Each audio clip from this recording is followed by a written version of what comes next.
In today's video, I'm going to be diving into all things blue dollar. I was in Argentina just a few short months ago. I recorded a podcast episode all about the blue dollar, but I'm going to dive into detail here on this channel about what the heck is the blue dollar and how can you benefit from it. If you do want to check out that podcast, it's linked in the description below, but let's dive in. First, we're going to start with what is the blue dollar. I had so many questions when I was on the ground in Argentina asking what is the blue dollar and what is the benefit of using the blue dollar. Blue dollar, although it sounds like money because it does have the name dollar in it, it is not an official or any type of currency. The blue dollar itself is simply an exchange rate. Now in Argentina, there are hundreds of different exchange rate. There is the Coldplay exchange rate, the Taylor Swift exchange rate, believe it or not, among many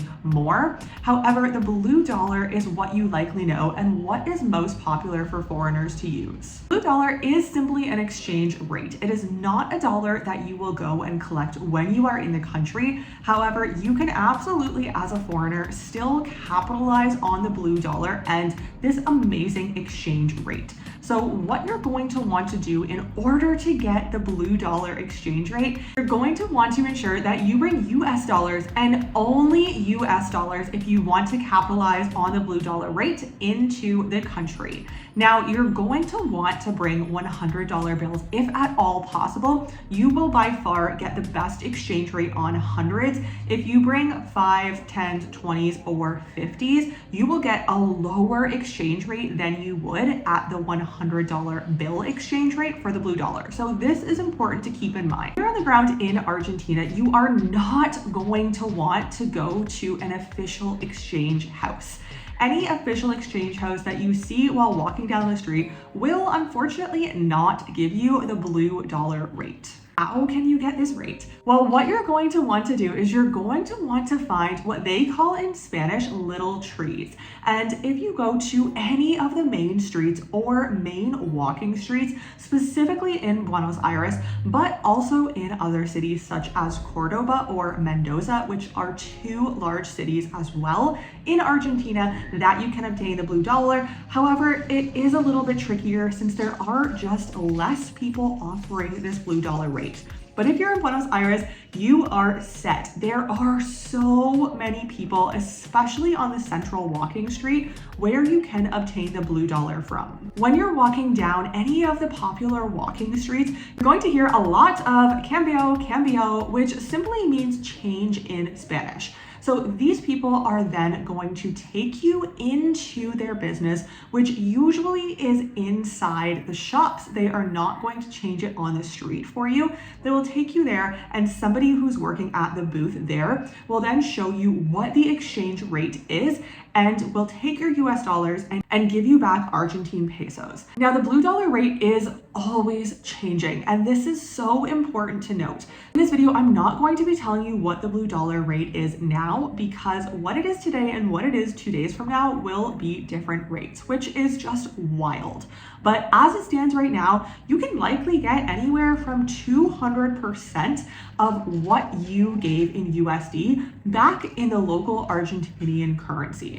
For an example, if you bring 100 US dollars into the country, you go and unofficially exchange this crisp US $100 bill at an unofficial exchange house, you will likely get anywhere from $200 to $250 back in the local currency. So you have just doubled your money to use in Argentina only. If you're wondering what the current exchange rate is, I would recommend simply Googling it. It will be the first search on Google. This is what we did when we were in Argentina, because you want to know what the conversion rate is going to be before you go to exchange your money and before you start bargaining and negotiating on what the rate is. We did find from speaking to quite a few different vendors on the street who were offering the blue dollar that the rates would somewhat change. And this was very slight, anywhere from 7.05 to 7.10. So it's a very small change, but if you are converting hundreds and hundreds of dollars at a time, then this could potentially add up.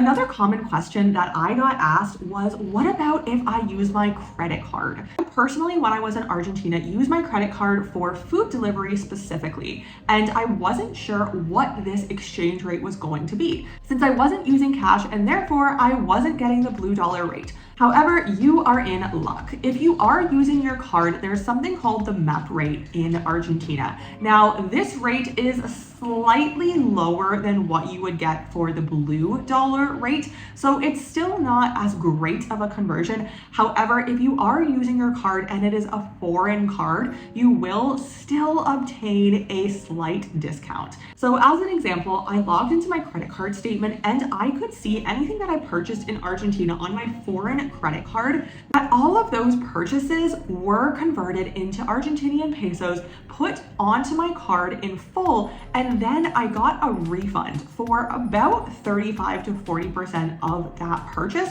was put back on my card. So there is still a slightly better rate. However, of course, not as good as if you are paying in cash and utilizing the blue dollar rate. That is the best rate that you are going to get. What are prices like in Argentina? Now, prices for food, especially if you're buying food on the street or empanadas, which are absolutely everywhere, are very, very inexpensive. We would pay around 80 or 90 cents at the current time that we were in Argentina. This could vary. At the time, it was around 80 to 90 cents per an empanada on the street. However, I wanted to touch on the prices in Argentina because there are two categories in specific that we found to be quite high and that I have heard from many others who are visiting or wanting to visit Argentina that these categories are also higher than a lot of other countries in Latin America. Before I dive into it, don't forget to hit subscribe to the channel, turn on the bell notifications. I'm constantly creating content about being a global citizen, traveling and living in other countries, obtaining second citizenship and residencies, and how to optimize your tax. Okay, so what are these two categories?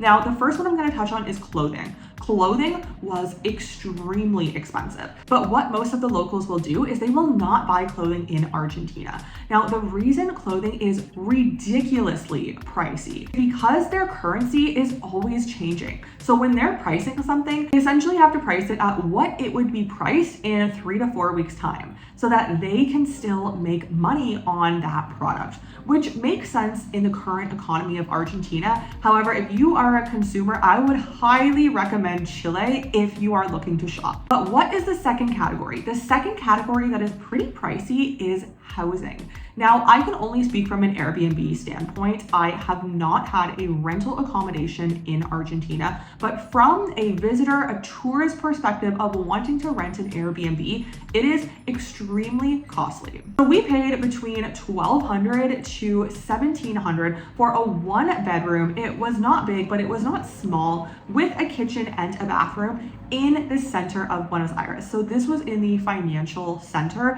which is an absolutely beautiful place to explore. However, I have definitely seen lower prices for a month-long Airbnb in other places in Latin America. And while this is still a great price, I cannot be too certain on how long this price is going to stay the same. With the way that their economy is, I would not be surprised if prices just continue to increase. If you have any questions about Argentina or the blue dollar rate, feel free to drop them below. And if you are interested in gaining a second, third, or even fourth residency, citizenship, or to optimize your tax and live a global citizen lifestyle, all of my links are below. If you are looking at obtaining residency that could potentially lead into citizenship in the future in Argentina, reach out to me. My lawyers on the ground in Argentina are exceptional and they will guide you through the details of all of this process. Feel free to book a call with me below. We can go through your situation and what may or may not work best for you and create a custom strategy. Don't forget to subscribe to the channel and I'll see you in the next video.